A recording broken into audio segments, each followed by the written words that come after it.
Hey, this is Steve Good on the Coin Chat with Yuri Cataldo and our first guest for Women in Blockchain, Roxana Nasoi. I hope I've said that correctly. Is that right? Yes, I would clap, but I need to hold my headphones so I can hear you properly. Oh, God, it's when you're doing a podcast, you don't need to record a video, so I don't mind. But when I'm doing videos, I need to have my hat on, which is my signature. So it's like this happens. Speaking of podcasts, I mean, so one of the things you're doing as a podcaster is you're in this one called the Crypto Law Podcast. So do you want to tell us a little bit about that and what you're doing in that, and then let's just get into a little bit more about, tell us about who you are and what you're doing as a woman in the space and blockchain, and anecdotes and stories are always great. Sure. So let's start with the Crypto Law Podcast. So it's great to be here, and I'm happy to be opening this show dedicated to women in the blockchain space and in technology, actually, in emerging technologies. I think how we started with the Crypto Law Podcast was actually funny and unintended. So one of my friends was complaining that lawyers and people passionate about crypto law don't really have a space to connect, and everything is fragmented in chats and social media. So I created a group on Telegram called the Crypto Legal Group, and I started inviting people through LinkedIn, just putting a message out there, telling them to message me or connect with me to get into the community. Yeah. And then asking members to add other members that they know. So now we're at about 145 members, I think.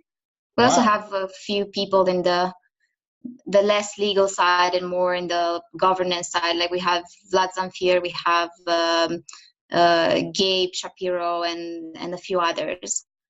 So we have good people there, good discussions, no free advice, no self-promotion, which is I think great. So recently, after we created the group, we just started chatting, like what would it be like to have a podcast, because there was no Crypto Law Podcast. So we created the Crypto Law Podcast from that group. I know the people, like I knew Grant before, one of the co-organizers, so and he's Rami. One of our mutual contacts, as it turns out. Yeah, and we didn't even know that. And here it turns out I've been working with him on something entirely different. So that's funny. So he's one of your co-podcasters. Yeah. So the co-founders of the podcast are Grant, Rami, and I. And aside from that, I didn't know the other lawyers that joined in. So it was quite interesting because, like, I don't know any of them face to face. I never even had a video call with them. Right. It's everything online audio, but we trust each other so much. That's so cool. Wow. That's cool. Yeah. Roxana, before we go too deep, for our listeners who are not familiar with what you've done in your work, how do you describe yourself and what you do right now? Wow.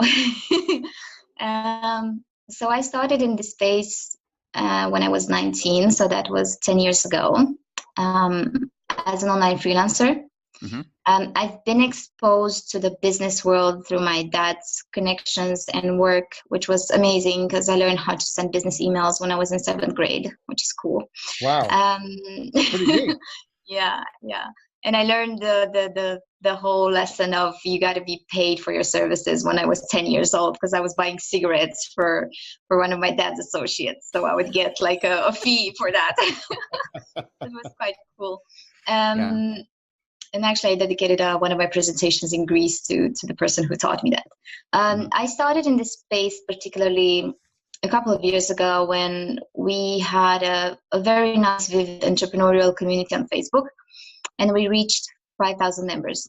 And we wanted to create, the problem on Facebook at the time, like 2014, 2015, was that once you reached 5,000 members, if you wanted to just do organic stuff, like invite them to your event, that's how we grew it with meetups. So it was organic growth. When we wanted to invite them, Facebook would mark us as spam. So we couldn't invite them. So it was frustrating. Like, we have these people that we curated one-on-one and we grew organically, and you're not letting me use my own community to come to my own events. It's fucked up. So Sorry. So some of the guys started looking at the Bitcoin blockchain because they were really into it. Like, we were all entrepreneurs and looking to find the best thing. It was very hard at the time to really build on that blockchain because it's hard even now. For me, honestly, it's hard even now. It's not that flexible. Even though with the Lightning Network, like, it's got massive improvements, but it was difficult back then. Yeah. So we ended up with the membership cards. Like, we wanted to grant people access to specific features on a website, on an online platform, and them by owning this coin or digital card, they would get access to resources that they normally have to pay for, and all these documents that you normally have to pay for. So we ended up with membership cards, but the interest remained. Wow, so, fantastic. Yeah, the interest remained. So I started gradually looking at it. I got into a few ICOs at some point, and I lost some money. But it's good, lesson learned. And then I think it was 2017 when I decided, okay, I think I have enough basic knowledge to be more involved than just a bystander or like just playing investments. So that's when I started, with my own marketing agency, which was it's quite decentralized, because nobody actually owns it. Just a group of online marketers that we've known each other for like 10 years. So it's like a group that just collaborates together to help with. Yeah. And we use a project management tool, and we just pass work to one another and reward each other if we recommend other people. So we would always get a small fee out of recommending clients and paying. Fantastic. And having people, like moderators to moderate the communication between us and clients. So it was quite nice because we were referring clients to each other. We were like a network. Yeah, sure. Neat. And then I decided it was the right time and right place to actually bring them and get them involved. These are people in their 50s. So I'm the youngest one. These are people in their 50s or 40s that have families, and they're super committed. I love working with young people, but I have a problem in terms of commitment. They're all over the place and they don't have bills to pay. And unfortunately, one of my biggest lessons that I learned having businesses was that when people have a burning need, like they have mortgage, or they have to pay for kids' college, or they just have to pay bills, they're more loyal to you and they're interested in actually doing a good job and getting more work. Of course. So that for me, unfortunately, that for me is the best kind of audience that I can work with. So I introduced these people to, I have a lot of friends in the world, and we decided, to refer each other, potential ICOs, potential clients, and we grew from there. And then I started traveling and meeting people face to face. Cool. Where's being on tour in all the blockchain world, where would you say is one of the more interesting places you've been, and where you've been able to have a real impact as a woman in blockchain? Let's see. Definitely Thailand. Like, I even started a community in Thailand because I went to Thailand 3 times last year. One time for a pitch, one time for a meetup, and one time I was actually having a panel discussion at a conference, but it just felt right to go there, like spend 2 weeks. And the third time I was there, I actually created the Crypto Lunch Bangkok group, which is cool because it's about 200 people now. Wow. So we have them, we have Bash there, we have really nice people. We have Shane from Trusted in Trading. So we have good people there, really supporting each other and just meeting for a lunch, a network, and without having that pressure that they have to pitch their project and pay extortion fees basically at these conferences they have a free community which they can tap into, and anybody's welcome. If you're traveling to Thailand anytime in the next year, you can just join, and it's quality information. It's always quality information. Yeah. What are your favorite types of events to go to? So actually recently I got invited to something called Secret Dinner. which I'm very fond of. It's a concept of exclusivity. So you get 12 people who share the same topic, and you just invite them as a surprise, and everything's paid for. So you just have to be there, and I just have to be there and share stuff. This one is going to happen in London in March. So I'm hoping that I can take the concept. I've been in touch with the organizer to take the concept and implement it into the World Ethical Data Forum series that we will do, my partners and I, next year and the year after. Neat. So who's paying for these I think dinners? this is, you get sponsors. You get sponsors that pay for these dinners. Nice. I mean, ideally, I would like to sponsor them myself at some point, just because I like the idea of working groups. I'm highly frustrated. I'm part of this European AI Alliance or something like that.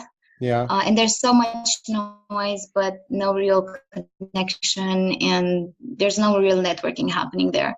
It just feels like Twitter, like everybody's trying to put their stuff there and generate reactions. You know, nobody's there for the conversation. Is that just an online type of event, or is that like, do you meet with them physically regularly?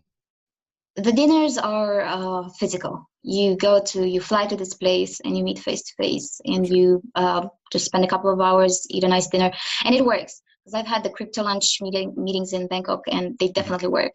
And you know, food always brings people together. I even had, at some point, I was organizing cooking classes just to get people to experience. Nice. I had my freelancer community in Bucharest, about, I don't know, 10,000 people, and I selected 12 of them, and I invited them to my friend's restaurant, Italian restaurant. And for 6 hours, we cooked, we served other people, we prepared the dinner for us. You know, we washed the dishes, we cleaned the place. We understood, like, I've never worked, I've always worked for myself, so I didn't have to work in a restaurant as a teenager or a young adult, but I really wanted to understand another business and how to deal with customers and with people. So that was an experience. And also for them, because they were freelancers, so they were trying to get new clients, learn, you know, how to make people feel warm and welcome. So it was cool. So, you know, you've got a lot of things you're involved with. I guess I'm wondering, you know, what is like the thing that, if there was one thing you would say you were really passionate about, where you're really trying to have some sort of an impact or some sort of a way to influence the world, what would you say that is that you're trying to do? Is there any one thing that would resonate with you as that thing? Yeah, definitely. Like, probably Ambitiious, probably the company that we have with healthcare. Okay. Just because this is more of a sad story, but in 2015, about 27 young people died in a fire, in a club fire in Bucharest, and about close to 39 people died in the hospitals afterwards because of complications. And including one of my friends, and my understanding was that the hospitals don't really communicate between each other, and the system is so fragmented. And when you have such impactful events, you really need, you know, fast, accurate, and systems that just communicate between one another. So most of them didn't make it because it took like 3-5 days to get approval from a hospital in Germany or in the UK to tell them that they are insured and they can take them there, and it's like a mess. And I was really fucked up, if I can say the F words. I was really messed up for a while, knowing that this happened, and there were people my age mostly. So it was a rock concert. It was my generation. Yeah. So when I met Michael in 2017, and he showed me the project and what they want to do with healthcare and blockchain and like the future of healthcare and communicating between hospitals and all that, I said, this is it. I have to be here. So that's like my personal mission, and the fact that, you know, I have diabetes.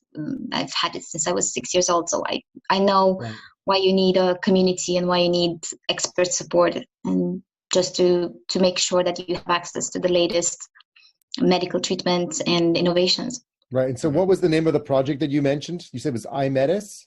Yeah, AI Medis. We just say it Medis because it's cool. AI Medis. It's MEDIS.com. AIMEDIS.com. Yeah. .com. Okay, cool. So And for you know people who why we want to do check the the project Medis out, they part? can check out what you're involved in. What's that? We do Why the is that? Medis part because I like to call the token that we have as the I'm token, and it's like I'm a believer. Are you? You know, it's like teasing people in conferences or when I'm pitching the project. Cool. It's like I'm here to stay, or all these, and I just call it I Medis. It makes sense.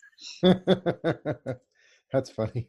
So before we started the show, you were telling us, unfortunately, about some of the more, let's say, inappropriate things that you've seen as a woman working in the world of crypto, blockchain technology, and one of them was an event and a conference you went to. Do you want to talk briefly about some of the weird madness that you've encountered that we would all like to find ways of stopping? So there was one event that I attended, and that was messed up. And I'm gonna say names. So I'm sorry, organizers, but this is it. And then I'm just gonna point out a situation that happened earlier last week. So the first event that I went to was in that had an issue, a real issue with these Russian models. Was in Singapore in June, and it was called the Cryptocurrency Expo in Singapore. We were initially in Seoul with the Cryptocurrency Expo, so we knew the organizers at the time, and the Seoul event was exquisite, no problem. And the problem is that the event that happened in Singapore was in collaboration with a group called 3 a.m. It's a WhatsApp, a WeChat group called 3 a.m. Everybody knows it, Chinese and so on. So what 3 a.m. did is they kind of bought the event because they booked a massive conference hall. They placed everyone assigned with Cryptocurrency Expo in a really small room. And most of the stuff that was happening in the big room. So there were like 1,000 people, mostly Chinese, with the booth exhibitions that were all in Chinese, nothing in English. And of course, we saw these lovely women, really underdressed, like almost in swimsuits, walking around in like really high heels, in a air conditioning like 19 degrees Celsius, which is, you know, and having these love booths like just a heart made of heart balloons, and guys taking pictures with them and them posing like there were models on the stage. And this is not something that you want to see at a business conference. No. And at the same time, we were seeing people pitching their projects in Chinese, and then through a back door, taking all the interested investors and then giving them a deep dive into the project and then signing them. So it was quite, up until that point, I actually thought there were maybe some ethics in the whole crypto scene. And then I realized, no way. Like, these are really on target. These are masterminds behind all this, because it's so on point. And then, they tried to organize another conference in Jeju Island. So they would always fake speakers and say that they would get Vitalik, for example. Vitalik was never invited to that stuff. And just, really despicable. Like, it made me vomit, really. God, that's really awful. Despicable. Yeah. And then the funny thing, like last week, Andreas Antonopoulos posted a screenshot from one of the attendees to another conference called Blockchain Week Hong Kong. And it was from a modeling agency from Russia, pointing out to the male participant that they want to bring more women into the conference spaces because it lacks women, and they could hire an escort for that. Oh, so, yeah. And that's taking it down a notch when it comes to crypto. I mean, that's really like dumbing it down, shall I say? Yeah, I'm really disappointed because I know some of the people organizing Blockchain Week, God. and I went on LinkedIn and I faced them with this, and they said they will look into it. And it's been a week. I didn't get any kind of reply, any kind of message, not even in private. I didn't see anything on social media saying, "Hey guys, we had an issue. Someone accessed our database, or someone is doing this." All I got was, someone's trying to sabotage the event. Let me tell you, ladies and gentlemen, nobody's trying to sabotage your event. You're just doing a really lousy job in the management of your own event. Mhm. And That's so if degrading. it comes to this, Yeah, I'm sorry to hear this happen. I mean, this is yeah. pretty awful. And like, they're trying to tell me that I'm doing FOMO. I'm like, are you fucking serious? I'm doing FOMO. I've been in this space for so long, and I've been super. I'm clean as a baby after bath. Like, if there's something to tell me, just tell me that I'm stupid because I really believe in people. But I'm not stupid enough to not see that there's a problem. And it's 2019 and there's still a problem. And this problem has been addressed so many times, even with Breaker Mag and, Breaker Magazine saying about that crypto boat trip that they had. And these things have been addressed nonstop. And then you're telling me that me and Andreas, we're spreading FUD, and we're just, because really I have something against them. I'm like, do your thing there. I even promoted your event. The fact that I recommended your event to my partners and my associates, and now I see this happening, you don't even have the decency to come back and tell me, hey, you know what, we fixed this. Or just see one single we apologize. Yeah, that would have been more helpful. How hard it is to be accountable. Like, I've picked on Cointelligence when it was the Breaker Mag article that media is being, like, you had media publications that were publishing fake information about crypto investment, and people were losing money. And I picked on Cointelligence and on Yavin so much because his response at the time was like, "Oh, we don't do that," or maybe our terms and TOS, terms of service, is not that clear. But then he stood up and he said, this is what we do. We will label every single article that was sponsored in any kind of way, and we will just put it out there, the connection we had with all these projects. And he was super accountable, and for that I'm going to respect him till the day I die. Sure. Right. But then you had Cointelligence, they really cleaned their image. Then you had Cointelegraph, the Bitcoinists and all these, they did nothing. They just ignored it. And you can't afford, in a space that is still in the beginning, to put fake information out there. No, we have enough scammers and fake information. Yeah, exactly. We don't need more scam and fake crap on top of it. So now we can call out the crap, Yuri, because this is calling out the crap in crypto when we have things like this going on, which just, it's bad enough as it is. We're all trying to make this an industry that succeeds. And then you have things like this, which are just taking it to a level that's unnecessary and degrading. And I'm really sorry that that's happened to you, Roxana, because it's not cool. But in the same time, I've seen really powerful initiatives. Like, we have I think I added your wife to the Blockchain Sisterhood group. You did, yeah. We're like 64 women from all over the world supporting each other and really helping each other and sharing information freely. Like, if I'm invited to a conference as a keynote speaker and I can't attend, I'll recommend someone from there in my place. Mm-hmm. Then I went to Thailand and I participated in a Women Will event.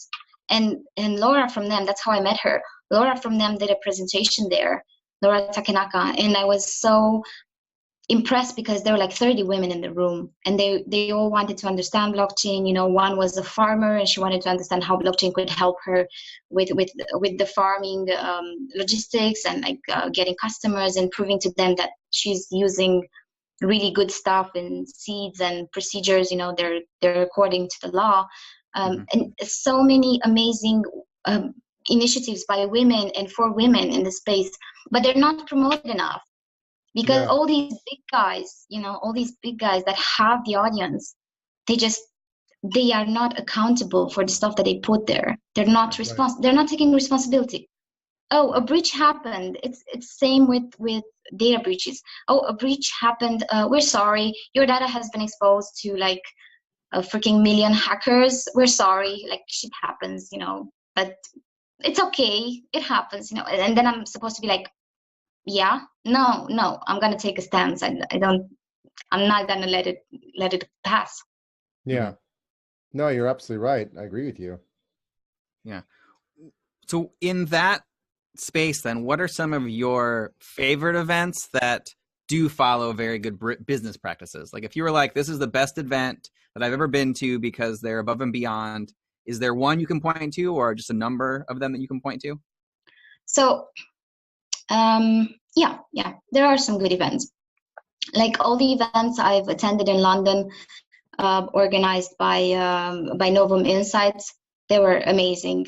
We had women as participants, we had women as speakers, mixed with a male audience. I was never looked upon that I'm a woman and I'm asking a question, and people had the patience to answer the questions, which is great. Then there were, I really like the community-centered or really conferences that are focused on education. I'm really sad that I cannot attend Radical Exchange, for example. That's one conference that I want to go to, maybe hopefully next year, because it targets, topics that are relevant. Sure. Markets that can be tapped into, and paths that we can, a path that we can choose, which is different from the current one, and not just crypto. I'm talking all that is emerging technology, all that is dealing with data, with security, with the online persona of the potential customer, artificial intelligence. It's like you know how blockchain was in 2017, like everybody was doing it. Was doing an ICO. That's how AI is in 2019. Everybody's launching a business that has something to do with AI. Yeah. But ideally, I want to look at, the type of conference that I like, and this was the last one that I attended, Vox Days in Greece. Like, it was incredible just because we were so many people, technical audience from IT mostly.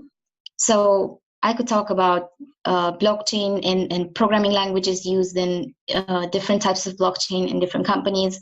I could talk about artificial intelligence and building a startup, and the steps that you have to take. And they had JavaScript, and they had, like, everything was technical. Right. And it's so refreshing to be among developers, because developers are so innocent, I swear. They're like the best people to hang out. I love hanging out with developers. Sometimes they're geeky, but if they're not geeky, we're going to talk about chess, we're going to play pool, we're just going to look at the world and think in mathematical terms. So how techy are you, by the way? No, I am. So I studied psychology, but the only thing that I liked was the data analysis part, the statistics. Yeah. So I have a degree in advanced number crunching is the fun parts, all the mathematical stuff. Yeah, exactly. Yeah. And I've been fascinated with math. I've been playing chess since I was 6. Mm-hmm. So I have a kind of I tested my brain, and it's about 48% analytical and 52% creative. Oh, interesting. So that's kind of the ratio. How do you test your brain? There are some tests that you can do. Really? Yeah. We had a test. And also you. I know it'd be cool to do that. We have to test mine too. And also do a bit of introspection. Look at how your problem solving. How creative is it? Are you looking for the easiest solution, or do you like tangled up things and like taking from the environment and adding it? That's one example. Right. That you might be a creative problem solver. Sure. If you like reading, if you have a tendency towards creating all types of content, video included, then you have like a tendency towards creativity. If you like spending time in front of a computer and coding, clearly you have a tendency towards analytical. Right. So there are ways to find out. But like I built an IQ test for the Romanian population with a group of scientists many years ago. So I had all these tests, and what I would do is every night we had a boot camp, and every night we would just gather and drink and smoke and just do tests and understand how they're built. So I've done every single test and brain teaser on the planet just to understand how to build our own IQ test. If I had known this, I would have come with a brain teaser for you, because I'm sure I could have found one. I can actually share. I can share with you after the call just a small matrix that I built. Sure. And out of 20,000 people, only 9% had the correct answer. And I don't know how many people just flaked it. Like, if it's something you can share with the wider audience, and we'll put a link up in the description below, and people can try it out. It's just an image. It's just an image. Well, we can put the image in a Google Drive and put it up on the show for people if they want to look at it and then comment on the episode and tell us what the answer is or what they think. Then we could do that as well if you'd like, just for a bit of fun. That would be great. Yeah, that would just a bit of fun, because it's one of the only tests that doesn't include the Romanian language, so it's purely mathematical, and it looks at the problem solving cycle, and you just pick from A to F. I think you have, and only one option is correct. Okay. Very cool. So I guess to wind up toward the end of the episode here. So I guess one of the things I'm wondering is is there like a key takeaway, something that you want to leave other women with, as a message to them? What would it be that you could say to other women that are working in crypto or blockchain or want to work in technology, that you could give as a bit of advice or guidance for them? Just do it. Like one is just do it. 2, have people that support you. Like, maybe I'm lucky that I had, people that always supported me. Like, my clients never treated me differently because I was a woman, or my co-founders didn't treat me differently and let me present and tour the world to present our solution. But I have heard from women who say, I'm not allowed to speak at conferences because I'm a woman, and, the way I represent the company is not business enough. Really? It's not powerful enough. Yeah. Wow. Yeah. So I think it's important I think you got to have some balls and just stand up. I'm honest when I say you got to stand up. If someone does wrong to you, say it. Because I think one of the problems we have, we don't say it enough. We're just afraid to speak up. One thing I'll say, so my wife, recently was just, commenting on some things on Twitter. She was getting trolled by men. And she's like, what is it? Because I have blonde hair? Is it because I'm smiling? What have I done? And I said, what did you do? And she said exactly what you said, Roxana. So I will let her know that you've said this, because she did exactly the same. And she just went after them with everything. And she just laid it out in terms of facts and figures, no emotion. And they were all apologizing by the end. Yeah. Like, oh, I'm so sorry. I didn't mean it like that. No. And she turned them from ogres into pansies. And it was hilarious. So respect to all of you who stand up, because to be honest, I've never seen men trolling women like this on LinkedIn, for example. And I've seen it firsthand with her posting stuff, which were just, passive comments and observations. And it's not just women. Have you ever seen this quote from Richard Branson about blah? And then people were trolling her about the comment. And she's like, it was Richard Branson's quote. I had nothing to do with me. It's like, oh my God, people are crazy. It's like, but here's one thing that you have to keep in mind, and I always say this, when you're building a community or just a cult surrounding your personal brand, you'll have people that they become a bit delusional. They will support you and defend you even without asking. And sometimes they become so delusional that they attack anyone who has an opinion that is not on the same page with the creator of that specific content. Doesn't matter if it's a woman or a man. They will be super like trying to defend, like this is Sparta. It's not about that. But we do feel it more often because we've seen these these people acting weird. And unfortunately, if you look at the figures for investments, for example, female startup owned companies, they don't get enough investment, or maybe they get really like, I don't know how to say, but they get questions that are more into, are you capable of really delivering a product, not about profit, but trickier than the men get. And actually, like in all these conferences that I've been to, I've never seen one time one woman win a pitch. And most of the times I was the only woman presenting or pitching, which is, I would use it as a, my entry point on stage, like, oh, it's good to be the only woman here, #represent. but this is the truth. Like we don't really have a lot of female presence. And it's a shame because like when you go to a presentation by a man, it's usually more technical, and you have these people that, they just keep their hand in the pocket and like have absolutely zero public speaking or stage presence. And when you see a woman, like she has makeup, she's well dressed, she's well behaved, she measures every kind of word she says, she has a collective approach over the audience, she has a conversation with the audience. So it's always nicer to listen to a woman speak, mostly because she has this nurture element to her. Like she wants everybody to feel like they're part of something. Whereas some men, they're like, whack, whatever. Yeah. Definitely. How interesting. Yeah. Well, Roxana Nasoi, it's been a real pleasure having you on the show. And Yuri and I have had a real pleasure interviewing you for Thank you. Yuri, for you. We're not going to ask about the hat. Hat tip? Bad hair day. It's a family inheritance. My grandma made it for my dad, and my hat maker friend modified it for me. So it's family. Oh, wow. Cool. That's amazing. Well, it's your brand, and we love it. So keep the hat on. Yuri is in Boston where it's cold, so he needs a hat. It's cold. And we respect that. And I've got all the lights shining on me. I've got so much warmth. I don't know what to do. That's why I'm getting all shiny. Nice.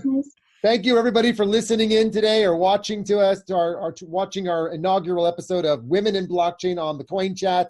We'll be back every week with another exciting episode, talking with other women, influencers in the field. To the moon. Thank you very much for participating, and till next time. Bye-bye.